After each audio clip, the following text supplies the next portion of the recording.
रात का खाना तैयार करके मैं फारिग हुई तो किचन से निकलते हुए मेरी नजर दीवार पर लगी हुई घड़ी पर पड़ी तो मेरे मुंह से निकला, उफ इतनी देर हो गई। मैंने जल्दी से सामने सोफे पर पड़ी चादर उठाकर ओढ़ी और घर की चाबी पर्स में डालकर घर से निकल गई। बच्चे कहेंगे आज हमें मम्मी ट्यूशन से लेना ही भूल गई।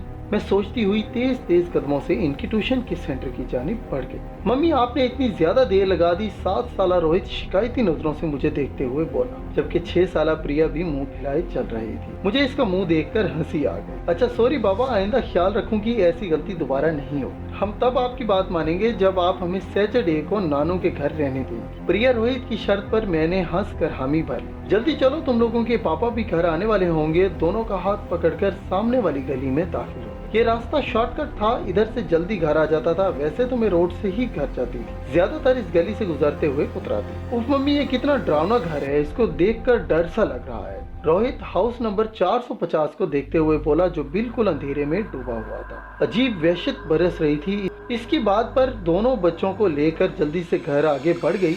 रात काम से फारिग होकर बिस्तर पर लेटी तो नजरों के सामने वो घर आ गया और इस घर से मेरा अतीत जुड़ा हुआ था। मैं धीरे धीरे अपने बीते मासी को सोचने लगी। मेरा नाम एकता है और हम 3 बहनें और एक भाई हैं। मेरे पिता आर्मी में हुआ करते थे, जबकि माँ साधारण सी घरेलू खातून थी। मैं इंटर में थी तो पिताजी ने माँ की ख्वाहिश पर बड़ा सा घर ले लिया, क्योंकि जिस घर में हम रहते थे वो घर हमें काफी छोटा पड़ रहा था। जिस दिन पिताजी ने नया घर लिया हम सब बहन भाई बहुत ज्यादा खुश थे। 2 मंजिला ये बंगला बहुत ज्यादा सुंदर था। नीचे वाले हिस्से में बेडरूम, बड़ा सा टीवी लाउंज और ड्राइंग रूम और किचन था, जबकि ऊपरी हिस्से में 2 बेडरूम, टीवी लाउंज और एक स्टडी रूम था। छोटा सा बगीचा था जिसमें नीम और बेर के पेड़ लगे हुए थे और कार पोर्च तो इतना था कि एक गाड़ी तो खड़ी हो ही जाए। मेरी बड़ी बहन पूजा, जो मुझसे 2 साल बड़ी थी, और फिर इससे छोटी उर्वी, जो 1 साल बड़ी थी, फिर मैं थी और फिर सबसे छोटा हमारा भाई, जो इस वक्त 7th स्टैंडर्ड में था। हम तीनों बहनों ने ऊपर वाले बेडरूम लिए, जबकि नीचे अभी छोटा भाई माँ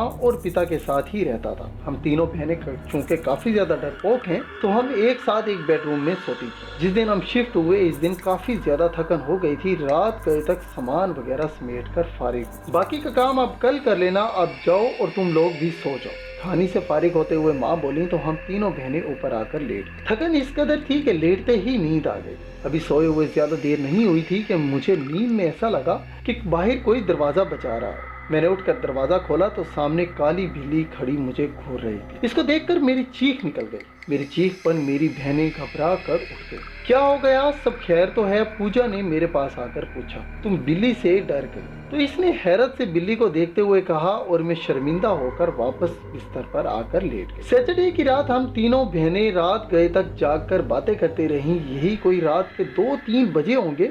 हमें ऐसा लगा बाहर टीवी लाउंज से बातों की आवाज आ रही। इस वक्त कौन हो सकता है? हम बोलते हुए कमरे का दरवाजा खोलकर जैसे ही बाहर आए तो मालूम हुआ जैसे ये बातों की आवाज किचन से आ रही। किचन में हमने झांका तो वो काली बिल्ली सामने काउंटर पर बैठी नजर आई। हमें देखकर इसने छलांग लगाई और सामने कमरे में घुस गई। हम अभी समझ नहीं पा रहे थे कि ये क्या हुआ। फिर हमारी नजर सामने जलते हुए चूल्हे पर पड़ी।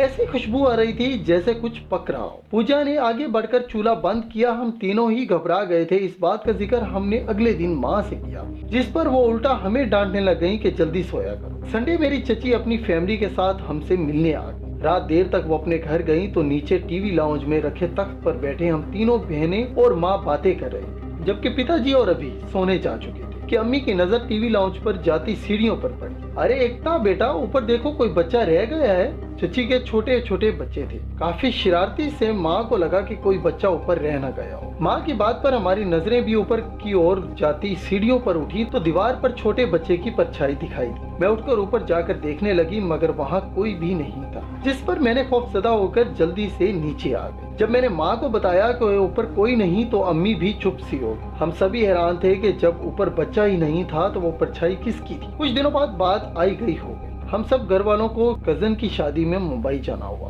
2 हफ्तों बाद जब हम वापस घर आए तो बड़ी अजीब सी हैरत हुई। पूरा घर शीशे की तरह चमक रहा था। ऐसा लग रहा था कि रोज घर की सफाई होती रही हो। हमें ये सब देखकर बहुत ज्यादा हैरानी हो रही थी। और अभी बोला, ऐसा लगता है रोज काम वाली आकर काम करके जाती। मैं मुंह धोने वाली वॉशरूम में गई तो वॉशरूम का गीला फर्श देखकर मुझे हैरत का धच्चा सा लगा कि ऐसा लग रहा था किसी ने वॉशरूम यूज किया हो। फिर तो ये आम सी बात हो गई कि घर के सदस्य घर से बाहर होते तो वॉशरूम भी यूज होता और घर में भी रात देर तक खड़पड़ की आवाजें आती। हम लोगों को वो काली बिल्ली हर वक्त घर में घूमती हुई नजर आती। हम लोग अब धीरे धीरे इन बातों के जैसे आदी होते जा रहे थे जब वो होलनाक सी घटना घटी, जिसके बाद हमने तुरंत वो घर छोड़ दिया। रात के किसी समय माँ की आंख खुली तो इन्हें महसूस हुआ कि छत पर कोई है। वो समझी हम बहनें सोने के बजाय बातों में मसरूफ हैं। वो दबे कदमों से छत पर आईं। वहाँ गोल दायरे में 10-12 अजीब शक्ल वालों को बैठे देखा तो वो मंजर इतना ज्यादा भयानक था कि माँ बेहोश हो। सुबह सवेरे जब पिताजी उठे तो वो माँ को कमरे में ना पाकर बाहर टीवी लाउंज में आए